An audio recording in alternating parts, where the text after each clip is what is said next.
It took Nnenna courage to narrate her experience to her parents.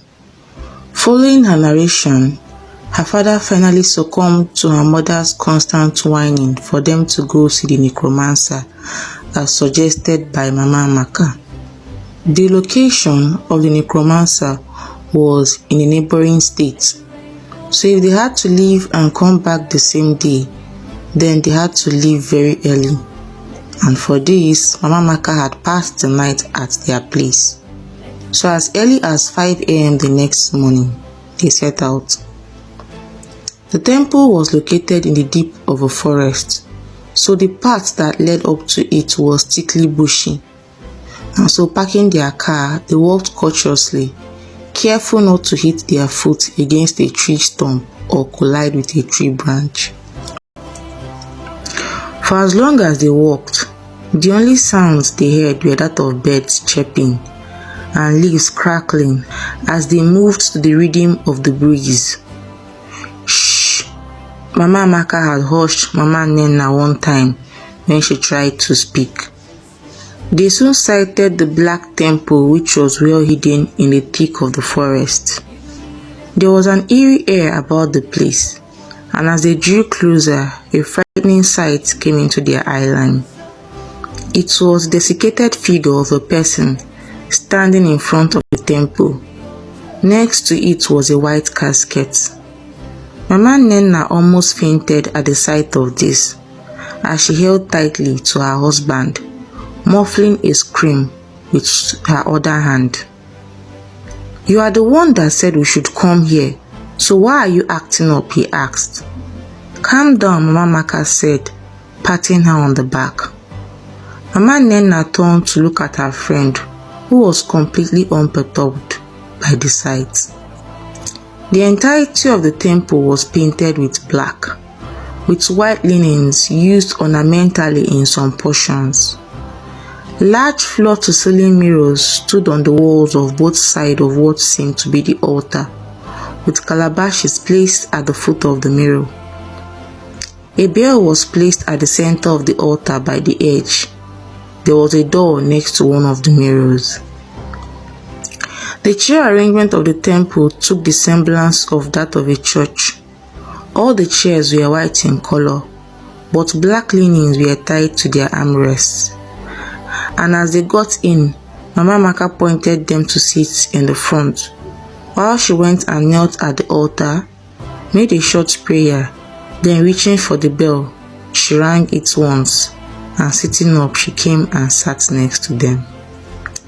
Shortly after, a man with white material tied around his waist below his stomach and one on his head came out with his bag, and then walking backwards, he rounded the altar, and then finally he came to face them. He was a very huge man with beard that extended to his chest and covered half of his face. He had bold eyes that seemed more like gateways to different realms. He looked keenly from one face to the other, then his eyes came to rest on Nnenna's parents, and his face held a slight expression of pity on it. "A strange creature has taken your baby," he said to them, and at this they both stared at him with astonishment, lips ajar. Then they stared at each other and then back at the necromancer. "Yes, sir," they chorused. Seeing how they looked surprised at the things he knew, he laughed. Then he went further to narrate to them how it had happened, astonishing them further. "You did the right thing by coming here," he said when he had finished the narration. "But the mistake you made was not coming with your daughter, the one who saw the creature. She is the only one who can embark on the journey, since she is the only one who saw the creature with her bare eyes. She is the only one who can make the connection with the creature through which your baby will be brought back." He exhaled and added, "You will have to go and come back with her." "Is there no other way of getting our baby back without involving our daughter? She's only a child," Nnenna's father asked. "No other way. She is the only one who must embark on this journey," the necromancer said again. and with this, they stood up and left. The next day, they were back with Nnenna. They waited for almost an hour after Mama Maka rang the bell before the necromancer came out. Today, he came out carrying a huge white calabash with him. By the time he had rounded the altar and was now facing them, Nnenna was so petrified that she held tightly onto her father. "Don't be scared, young one," the necromancer said to Nnenna, who could barely look up at him. "Now come to me," he said, but Nnenna didn't move. "Come," he ordered again. Now her father unlinked himself from her grip and urged her forward. She walked slowly, petrified, as she climbed the altar and came to stand before the man. Balancing the calabash on the floor, he began. "The contents of this calabash should be used in retrieving the baby," he said. Dipping his hands into the calabash, he withdrew a white robe, atop which was a native chalk. "This is the robe you must wear when you are about to embark on this journey," he said. Then, holding up the chalk and looking in the direction of her mother, he said, "You must use this chalk to draw the sign of the cross on her forehead once she is putting on the robe," he said, and her mother nodded. Then he placed the robe and the chalk back into the calabash. Next, he withdrew a white horn that had a rope string to it. "You will wear this on your neck when you are about to embark on your journey," he said, wearing the horn onto Nnenna's neck. "When you get to the entrance you saw, you will blow this horn 3 times.